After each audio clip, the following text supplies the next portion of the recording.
नमस्कार साथीहरू, स्वागत छ तपाईँलाई हाम्रो युट्युब च्यानलमा। नागपञ्चमी 2083 को अवसरमा आजको भिडियो निकै विशेष छ। ज्योतिषीय मान्यता अनुसार नागपञ्चमी पछि केही राशि मानिसको जीवनमा धन, करियर, व्यवसाय र आर्थिक पक्षमा सकारात्मक परिवर्तन आउने सम्भावना रहने विश्वास गरिन्छ।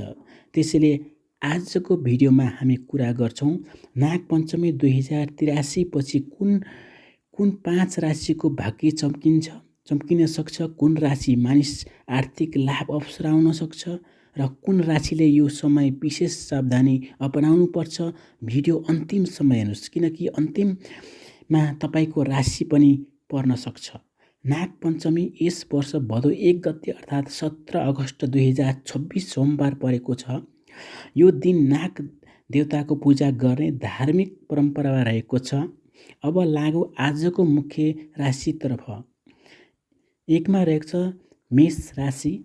सबैभन्दा पहिले कुरा गरौँ मेष राशिको। नागपञ्चमी पछि मेष राशिका मानिसहरूका लागि आर्थिक पक्ष नयाँ अवसर देखा पर्न सक्ने ज्योतिषीय मान्यता छ। लामो समयदेखि रोकिएको काम अगाडि बढ्न सक्छ। व्यवसाय गर्नेहरूका लागि नयाँ ग्राहक वा नयाँ कामको अवसर मिल्न सक्छ।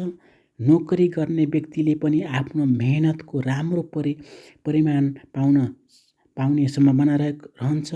तर एउटा कुरा याद राख्नुहोस्, हतारमा ठुलो आर्थिक निर्णय नगर्नुहोस्। 2 मा रहेको छ मिथुन राशि। अब कुरा गरौँ मिथुन राशिको। मिथुन राशि मानिसहरूका लागि यो समय नयाँ योजना बनाउन र नयाँ काम सुरु गर्ने उत्साहजनक हुन सक्छ। आम्दानी बढाउने, नयाँ बाटो खोज्नेहरूलाई अवसर मिल्न सक्छ।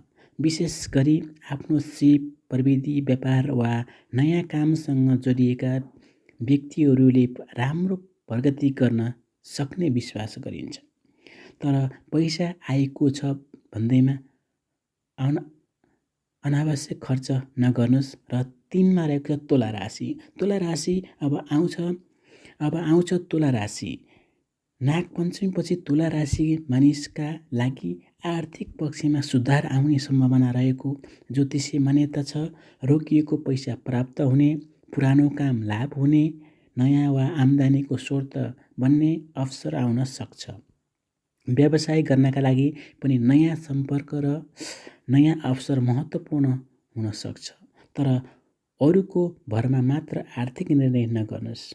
4 मा रहेको छ धनुराशि। अब कुरा गरौँ धनुराशिको। धनुराशि मानिसहरूका लागि पनि यो समय मेहनतको परिमाण प्राप्त गर्न सक्ने बन्न सक्छ। काम जिम्मेवारी बढ्न सक्छ।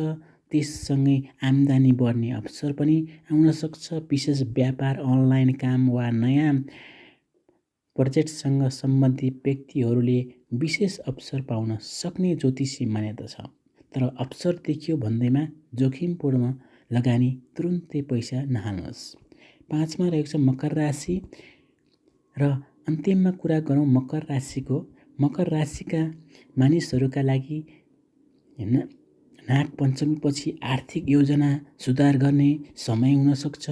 लामो समयदेखि सोचिएको काम सुरु गर्न वातावरण बन्न सक्छ।